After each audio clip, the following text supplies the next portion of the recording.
Are you tired of wasting time on exercises that don't get results? I know I was. You might be doing hundreds of crunches, leg raises, and planks thinking you're doing it right. But here's the truth. Some of those exercises are just not going to build your six-pack. Let's get into the real talk. Over 500 different exercises are out there, each claiming to be the secret to that chiseled six-pack. But how many of those actually help you achieve visible ABS? A lot of people do all the right things. They get lean, reduce their body fat, hit the gym hard, but still, no matter how much they work, their ABS just don't pop. It's frustrating, right? You've seen some people with even more body fat than you, yet they have ABS that look like they belong on a fitness magazine cover. What's their secret? Genetics play a role, yes. But there's another crucial factor: how you train your ABS. If getting well-defined ABS was just about burning fat, then why do some super lean people still have barely visible ABS? That doesn't make sense, does it? So, there's something more going on here, something about how we train them. And trust me, most of what you see online isn't going to give you that six-pack you're after.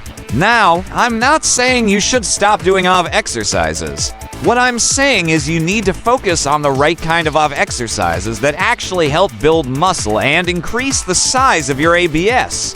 If you want those ABS to pop, you can't just rely on doing planks and butterfly kicks all the time. That's not going to grow your ABS.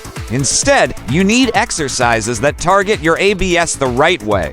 Research actually shows that muscle growth occurs more effectively when the muscle is challenged in its stretched position. That's why leg raises and regular crunches don't cut it. You need exercises that involve a lot of spinal flexion, the kind of movements that force your ABS to contract and expand as you move your torso and legs in the right way. So, if you want a serious six-pack, it's time to throw out the old-school exercises and incorporate the right ones into your routine.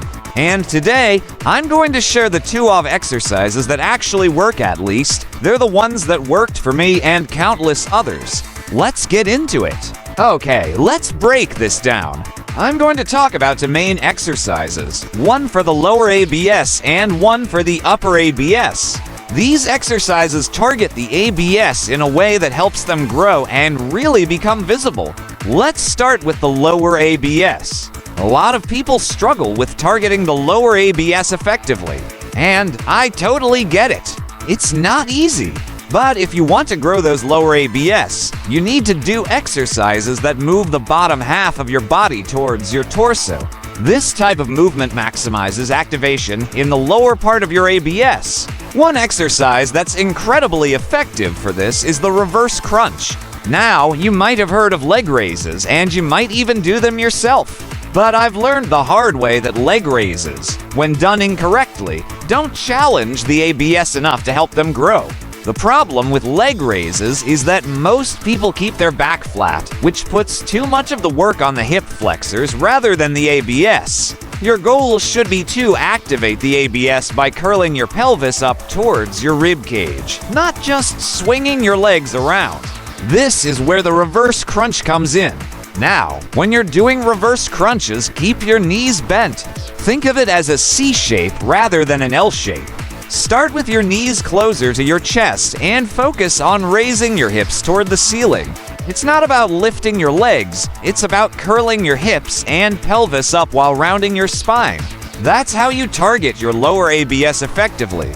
If you're a beginner, try this with your knees closer to your chest and just focus on lifting your tailbone off the ground. Once you've mastered that, you can gradually straighten your legs more to make it harder and simulate adding weight to the movement. To take it to the next level, you can place a mat between your lower back and the bench to increase the stretch and make it even more effective. Now, let's talk about the upper ABS. For the upper ABS, the goal is to perform exercises that involve folding the upper body towards the lower body. A good exercise for this is the traditional crunch, but with a key focus on technique. A lot of people get the crunch wrong by flattening their backs and lifting too much with their hip flexors. So, the secret here is to concentrate on the movement of the spine, not just moving your shoulders up. When you do a crunch, you should be folding your chest down toward your pelvis. Think C-shape again, rather than a flat or straight line. You want your spine to extend and stretch your ABS as you come up, and then you want to curl your chest toward your pelvis as your ABS contract.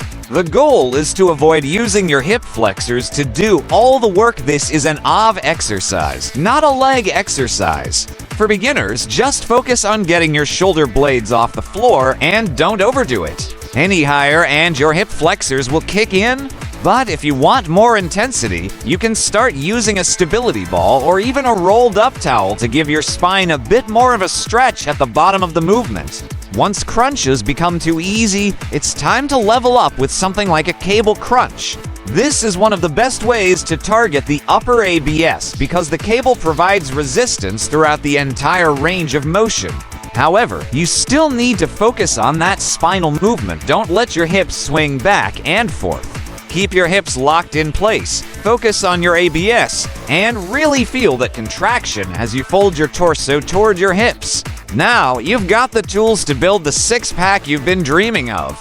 Remember, it's not just about burning fat or doing hundreds of useless exercises. It's about building muscle through proper AV training with the right exercises, reverse crunches for the lower ABS and crunches or cable crunches for the upper ABS. If you're serious about your fitness journey, make sure to train your ABS like any other muscle hard and with progressive overload. Aim for 3 sets of 6 to 12 reps for each exercise. And if you can do 12 reps for all sets, then it's time to increase the difficulty or add some weight. But here's the kicker: training your ABS won't matter if they're covered in fat. So make sure to combine your AV workouts with a plan to shed that excess fat. I've got a whole video on how to get rid of the fat hiding your ABS, and I highly recommend you check that out next. And if you want a step-by-step plan that does all the guesswork for you, head over to Simple Workout Space for a proven program that will guide you through every part of your fitness journey. Thanks for hanging out with me today, and I'll see you in the next video. ABS aren't made in the kitchen. They're made with the right exercises, the right technique, and the right training approach. Stick with it, trust the process, and you'll see results.